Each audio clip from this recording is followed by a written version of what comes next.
Good morning, everybody. My name's Stuart Torrance. I'm the Men's Health Project Officer for the Australian Men's Shed Association. As you can see, we're still working from home, back into the office next week, which will be fantastic to get to see everybody again. And we're here this week to talk about fraud prevention and cyber safety.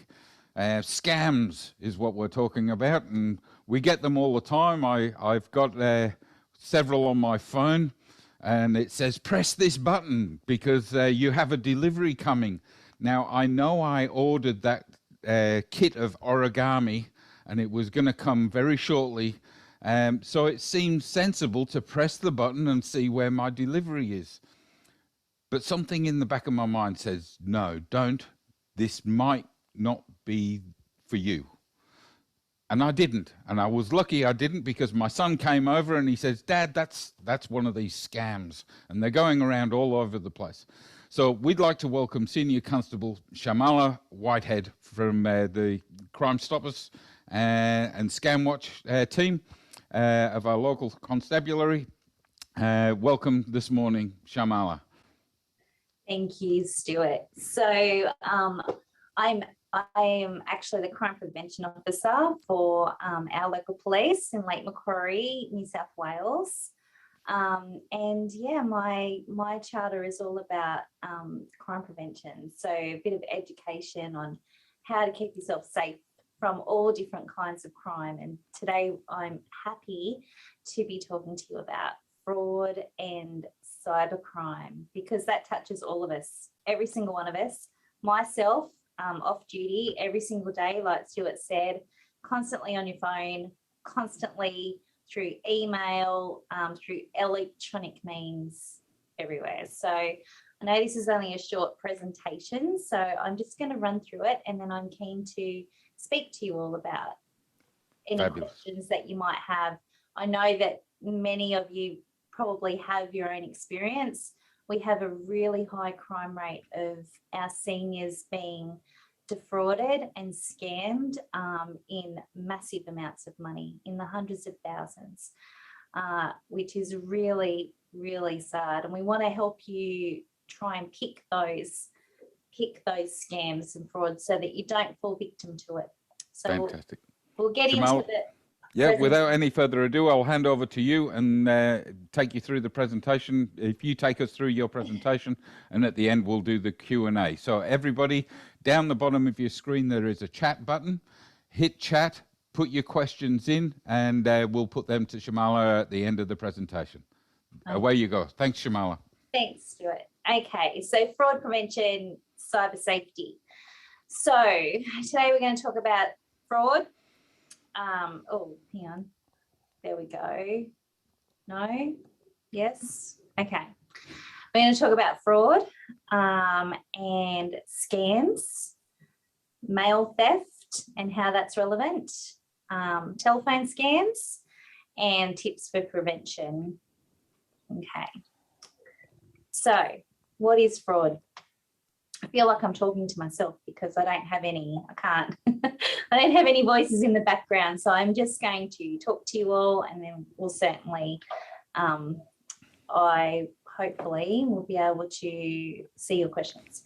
Okay. So what is fraud? So is it stealing? A lot of people say that they're being robbed, or they feel like, obviously it's your money leaving you, so you feel like it's stealing, but it's actually different from a stealing. And the way that it's different from a stealing is that they are deceiving your consent. So they are actually tricking you into giving over your details, your personal information, your account details, tricking you into giving them access to what you have. So you can actually do as much as you can, learn as much as you can to prevent it, and so that you don't fall victim to it. Because it is avoidable if you can pick what you need to be a little bit careful about. So fraud is all about deceit and dishonesty. Okay, they are tricking you into you handing over your money, pretty much, with consent. So you're giving it to them. but you're being tricked into giving it to them. Okay. What are we doing here? Okay. Oh, what is cybercrime? Cybercrime, brand new. Well, it's been around for a little while, but we're getting a brand new awareness of it because we are touched every day with how we operate in our everyday lives with our electronic devices. So everyone has computers. We all have mobile phones, smartphones, laptops, tablets, all kinds of electronic devices. And on our electronic devices is our personal information and our financial information. So cybercrime has evolved to take and steal our money by criminals who, that's what they do. That's what criminals do. They steal from people. So in Australia, the term cybercrime is used to describe crimes directed at computers or other information communication technologies, such as computer intrusions and denial of service attacks, and crimes where computers or information communications technologies need to be part of the offence. So that's online fraud, the fines, all of that. Cybercrime, so anything electronic. Okay. If you've heard about flubot, we've been pushing this out on our social media recently, and a lot of people are falling scam to this. So flubot, this is how it works. Okay, we've all got mobile phones. We've all got mobile phones with electronic access to our financial information and payment systems, which is how life is now. Super easy. Technology is awesome. We can go and pay at the supermarket with our mobile phone, with our digital wallet. Okay. We also get our parcels and deliveries. We'll get a notification on our phone. We'll get a notification by email. And to get these parcels and deliveries, we put in our personal information in order to get them sent to us, our names, our addresses. So a lot of personal information out there in the digital world. So flubot scams, so it will get, the phone owner will get a text message and it will contain a link, okay?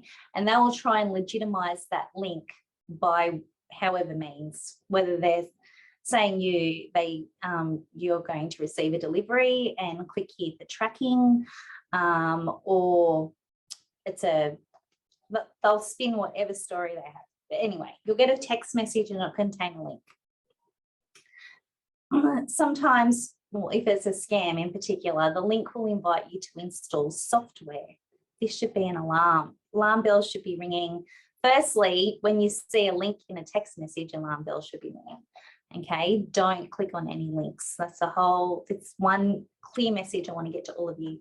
Do not click on any links. Always have massive caution and awareness before you click on any links. So the link will invite you to install software. When you install that software, the phone becomes infected with malware, which is bad stuff, where they can then,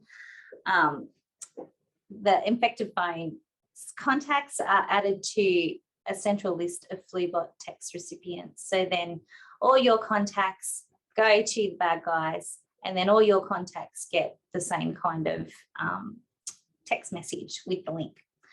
So flubot can steal banking, contact, and personal information from infected devices. Okay. Don't click on any links. This is how criminals get to us, and how they get to our devices, and how they get into our personal information. Okay.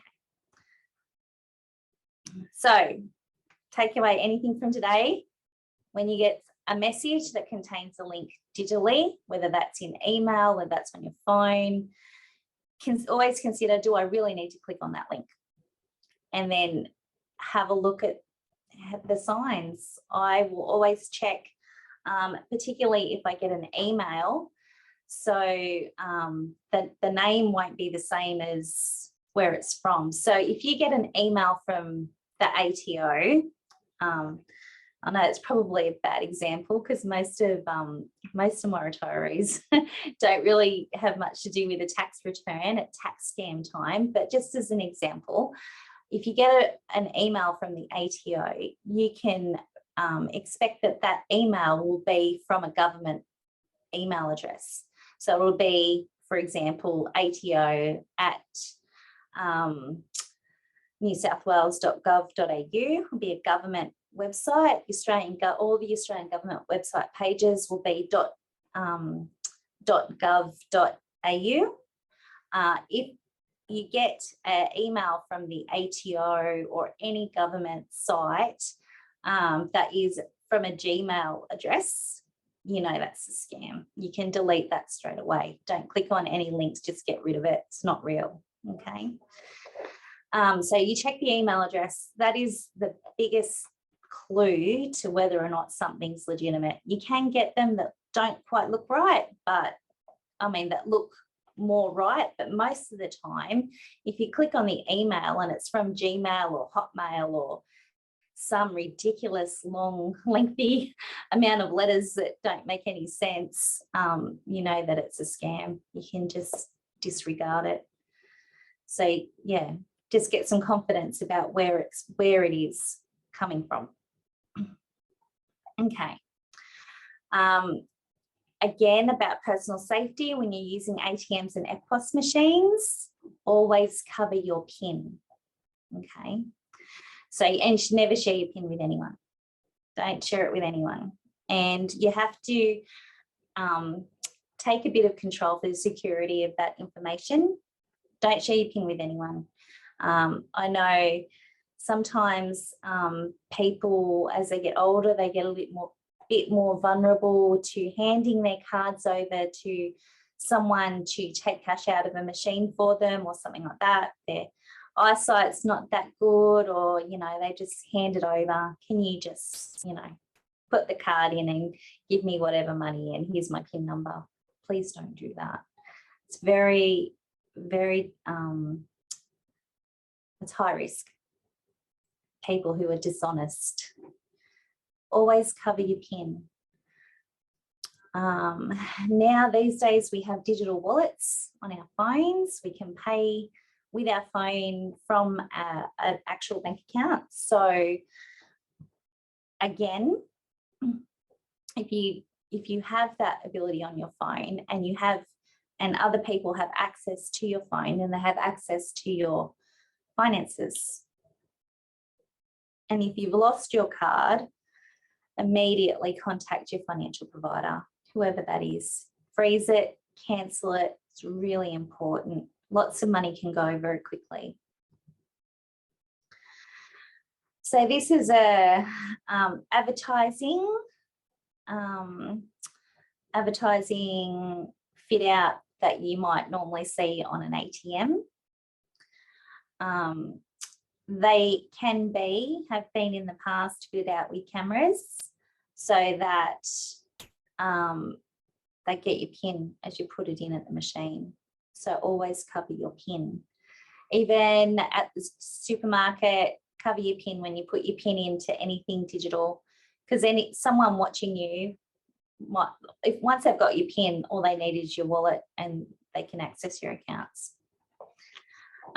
Same with the old card skimming. I haven't seen too many card skimming incidences lately as technology has evolved with the chips, but PayWave has a whole new direction in fraud. But we used to get card skimming so that once they had your magnetic strip and your PIN number from the camera, then they could obviously access your bank account details. Always cover your PIN. All right, I think I'm going fast. Okay, so mail theft.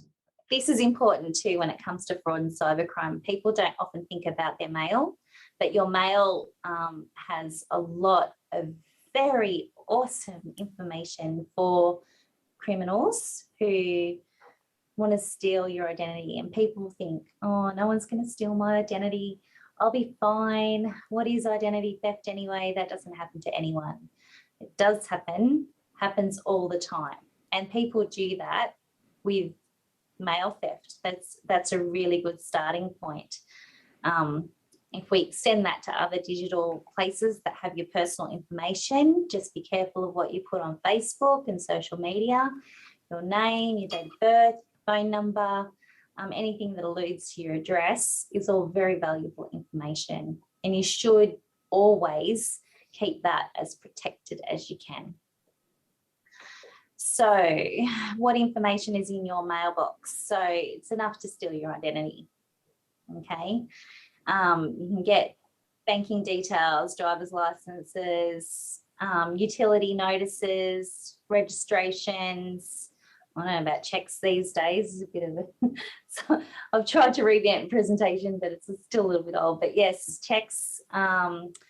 There's lots of stuff that come in the mail. Still, if you can get your bank statements digitally, I know we have to exercise caution. I don't get any of that mailed to me. Everything in my name is shredded before it goes in the bin, and that there's a really good reason for that. So what is it? People don't even know what it is. So if you want to steal someone's brand new iPhone, and you know, traditionally, and it does still happen a lot, but you can just take it, really, you just steal it from someone out of a bag, left on in a handbag, out of, you know, anywhere. Cars, people leave their phones in cars. Very easy to steal one if you really wanted to. But if you actually don't want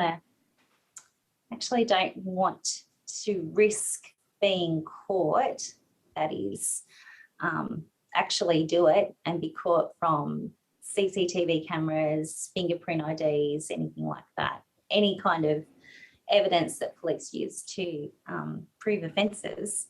So if you don't actually want to do the stealing, what you can do is you can get enough information from somebody's mailbox with their name. You can get a date of birth, awesome, their address, and then you can simply just go and buy a brand new phone with their name, their address, and their details.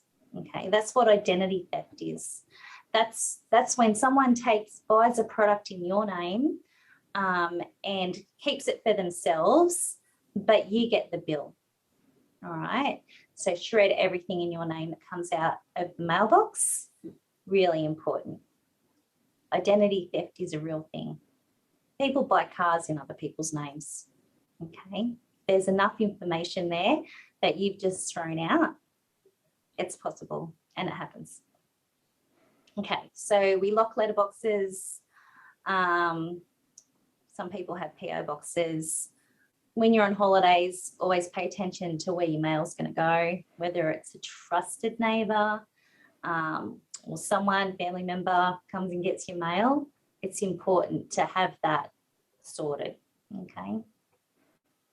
Credit cards and anything coming from the bank, just know when they're coming. Mail theft, yep, pretty much gone over that. Always, if you're expecting something and it doesn't come, check.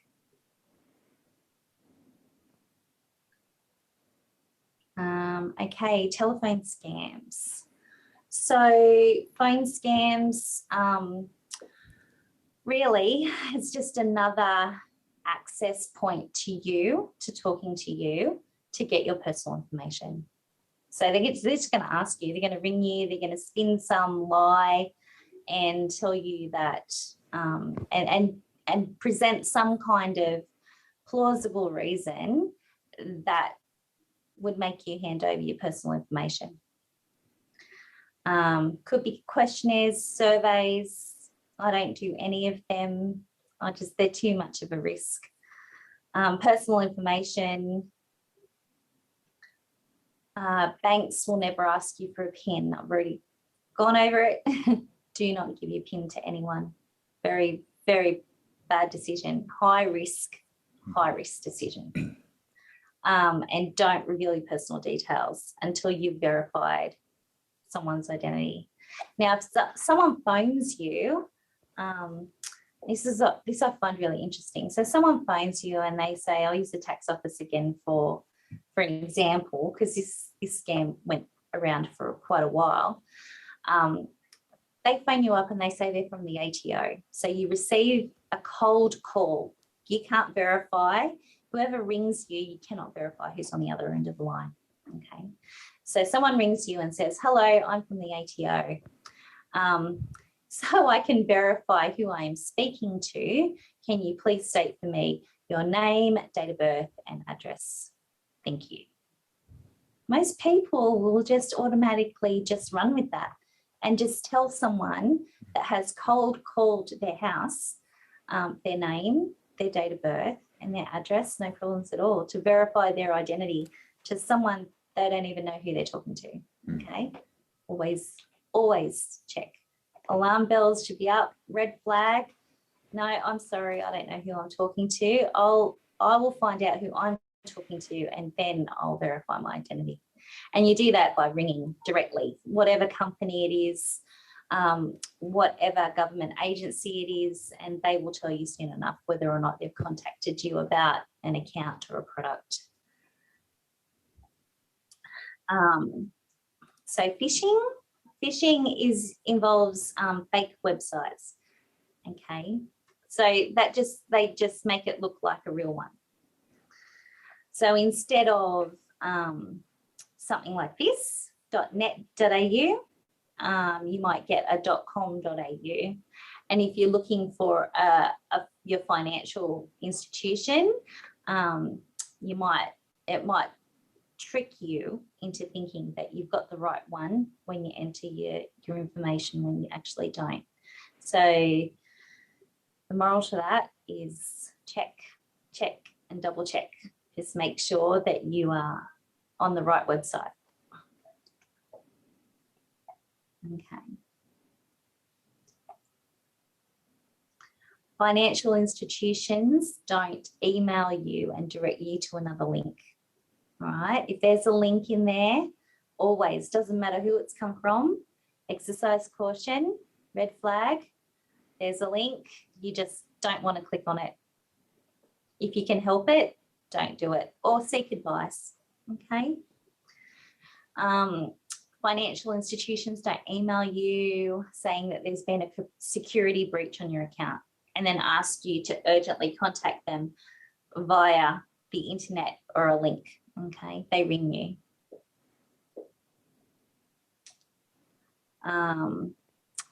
All kinds of fake websites and fraudulent emails look genuine.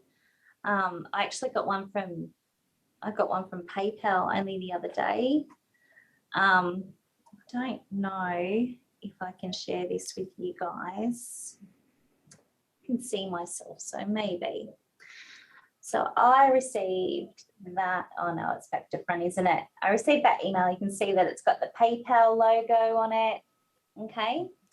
So what I'm talking about is that if you go to the top, which is just says it's from no reply, and it's just and their email is just a number. I don't know if you can see that, but it is just literally a number at joke something. So I know that that's ridiculous. That's not even close to being real. And what they want me to do is, yep, you guessed it, click on a link. And they are trying to tell me about my account being temporarily restricted and to click on a link. So every day, multiple times a day, where people are just sending out random emails trying to get you to click on links so that they can do bad stuff and take your money. Okay. Don't open files or click on links. I've said that many times today. I'll be really happy if you all just paid attention when you got a link. Don't click on any links. Check the address line is correct. Think twice if you're asked to re-enter your ID or your password. If in doubt, phone the bank, phone the institution, phone the the couriers who's delivering your stuff. General prevention. Again, always think twice about giving your personal information. If you have to say out loud your name, your phone number, your address, your date of birth to someone that you can't see, always exercise caution. Up-to-date virus protection software is important, particularly if you're using devices for your financial stuff. And secure disposal of anything containing your personal information. So we need to shred anything, rip it up, anything with your name and address on it. It comes in the mail, rip it up. Yep, we know all about that.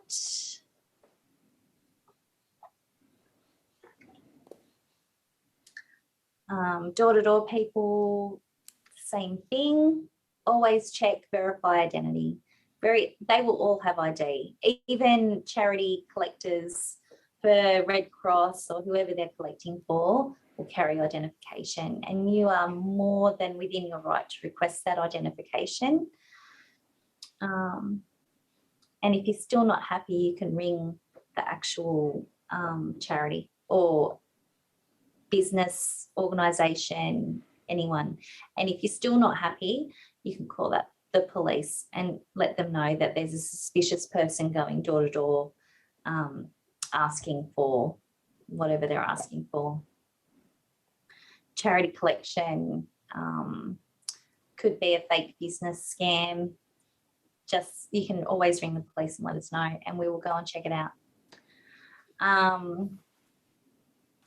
Don't be afraid to say no or that you want time to think about it.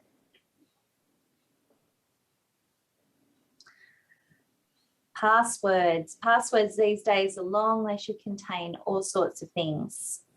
Don't put phone numbers, mother's maiden name, all of that stuff. That's actually stuff that they can access with enough. They can trick you into telling you what all of those things are. Always use a combination of letters, numbers, and symbols. Okay.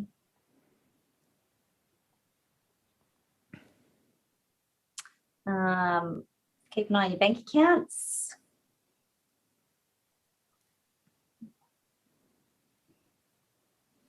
If you're contacted about an outstanding account, you don't know about it, don't ignore it, but make sure that you have legitimised that it's an actual place, an actual business that's contacted you, not a phony business.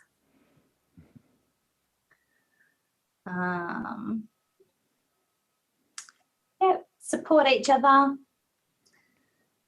If you suspect con men are doing the rounds, call police, call fair trading. If in doubt, always phone up and find out. Okay, it's probably really valuable, this prevention resources. So where do you go to find information? There's actually lots and lots and lots of information about cybercrime out there. For how little is known about it, there's lots of information.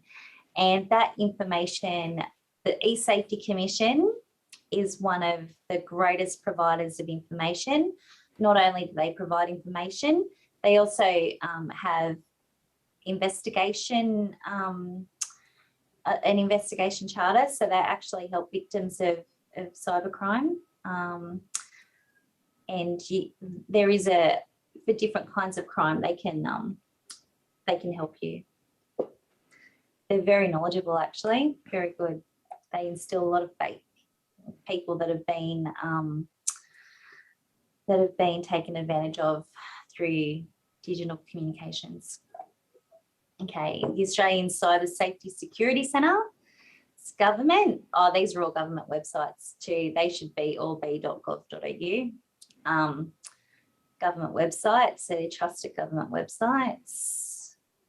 Where is it? Scamwatch. Scamwatch is probably one of our big overseers of scams and cybercrime. The Australian Competition and Consumer Commission. Attorney Generals have some education around crime prevention with cybercrime. Fair trading also. And the Communication Media Authority. The Federal Police actually do a lot in regard to cybercrime, obviously because a lot of it is international and, you know, from lots of places all over the world targeting Australians through cyber attacks and the police. Now, what am I missing? Okay. Looking good. That went for a while. Sharmala, thank you very much. That was extremely informative. I'll tell you what, the questions haven't stopped. Just my own personal experience, I've had a guy selling me shares. He was based in Hong Kong and he had the best shares under the sun. And, you know, all I needed to send him was $5,000. You know, that was the minimum that he thought I should invest in this new whiz-bang company. I've had mail delivery scams on my texts. I've had emails that look like it's the Commonwealth Bank asking me to press on all sorts of buttons. And like you were saying, looking at the email address that it was sent from, you can tell it's just not from the right place. Yeah. We've had some fantastic questions. Trevor has asked, is Microsoft Password Manager safe to use? Oh, there's a lot I don't know about this. Microsoft Password Manager.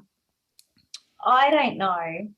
I think this is something worth looking into. It's yeah, you could look into it, but anything electronic or digital that I don't have control over, I exercise a little bit of caution over.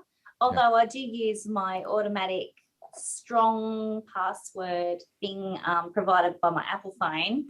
So it's fingerprint access and it does this huge, long, random password that it generates for you. And I use that with no problem. Apple actually have really good security around their controls. I'm an Apple person, so I don't know too much about Android, but Apple certainly do. But I don't know about Microsoft. Sorry. Yeah. That's all right. Because like I'm with Trevor. One of my biggest difficulties is remembering all the passwords that I have.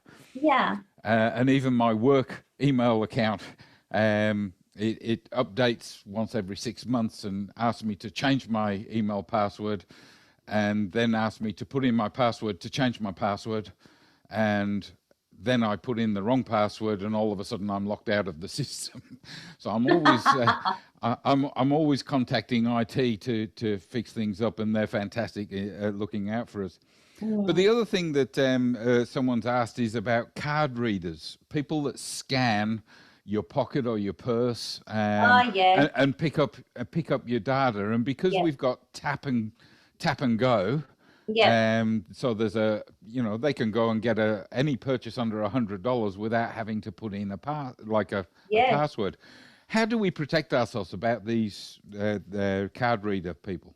Okay, so paywave fraud is a massive issue for us, and it has been since those cards have been chipped in order to enable paywave. So we have a lot of opportunistic crime. Steal from motor vehicle is a big one. People leaving their wallets, handbags, purses in cars, and people obviously through the night just parked in residential streets and driveways will just try door handles until they get one that's opened, and then they get a key card, no problem. And then they can just go and tap as many as they like. the answer to that is don't leave them in your car. Always secure your key cards. Keep them with you. Keep them safe. Don't. What leave about them special sleeves that they're always promoting to put your cards in? Yeah, they're good. The sleeves are good. So what is that? Is that just an aluminium cover? Is it what's blocking the signal, so to speak? It's technical RFID, something like that. It is like a I don't know, like a blocker to the connection. But you know what? That is not happening so much. I know it probably is overseas, and we all carry out when we go overseas. We've all got those sleeves that we keep our key cards in, so that they can't be scanned. But in Australia, not so much. Definitely nothing that I've heard of around here. We've had a couple of just general comments. Obviously, locking your mailbox to stop people pinching your mail. And checking, I think one of your actual presentation slides actually said, you know, if you visually see the amount of mail that you would normally get go down, not that many people use mail these days, but if you're normally getting 2 and 3 letters a week, and all of a sudden you're getting nothing for 2 or 3 weeks, maybe rings some alarm bells. So locking your mailbox is obviously very important. John points out that he's had a few emails that have poor spelling, poor grammar, poor sentence structure. And for him, that is raising alarm bells and basically screams scam. Yep, it does. Exactly. Yep. Yeah. So here's a good question. What kind of questions would you ask to expose the scammer? I don't think you're going to be that lucky, really, like to actually speak to someone. So they probably don't need to speak to too many people to get scammed. We've had people, if you're reaching out for assistance with digital wallets, with anything financial, that people might reach out for assistance for a what do you call it? It'll come to me in a minute. Sorry.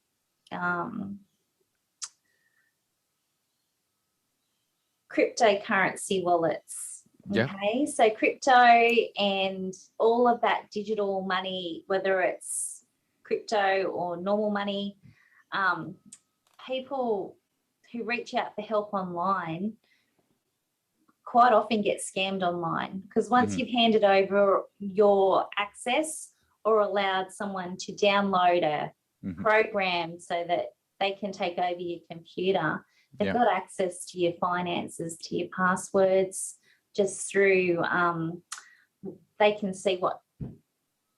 can tell what numbers you hit to get your password, pretty much. So the way that you pick it is when it comes to you, usually in print, on the phone or in an email, is that you have to pick it at that point. If someone rings up, out of the blue. If someone rings up and you're speaking to a person and they're telling you that you've won a prize that you haven't entered, pretty sure you haven't won a prize. Or a relative's passed away and you need to send $300 to release the probate, etc., etc. The other one that quite often, unfortunately, happens to seniors within the community is scam tradies turning up to the door. And from my own parents' point of view, they had exactly that, and it was someone asking if they needed some gardening done around the house and the garden tidied up, and it was, you know, at first it was a free service, but then it became more and more. Fortunately for my parents, one of the sons turned up and the person left pretty quickly, but quite often they're just relying on your goodwill to get in and then be able to try and charge you. Yeah. Final question, Sharmala. how does reporting these incidences help? Oh, look, okay. So if you've lost, if you've been sucked in and you've lost a lot of money, by giving your credit card details or transferring your money or allowing someone to download a software to your computer and then they've taken, you know, quite a substantial amount of money. We had one, you know, last week, $200,000 just gone. Yeah. And the thing with that is, and the real sadness around that is, once it goes overseas, international and outside of our jurisdiction, it's gone. Yeah. We can't recover.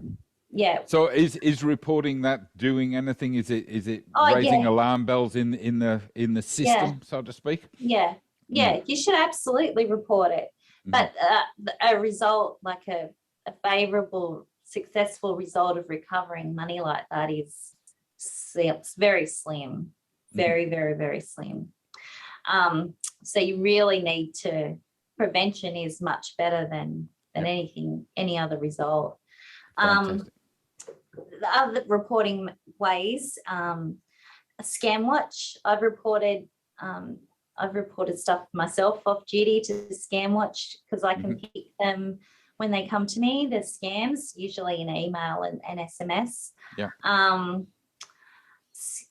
The federal police have an investigative function as well when it comes to cybercrime. Especially if it's like $200,000. Like, that's wow. Yeah.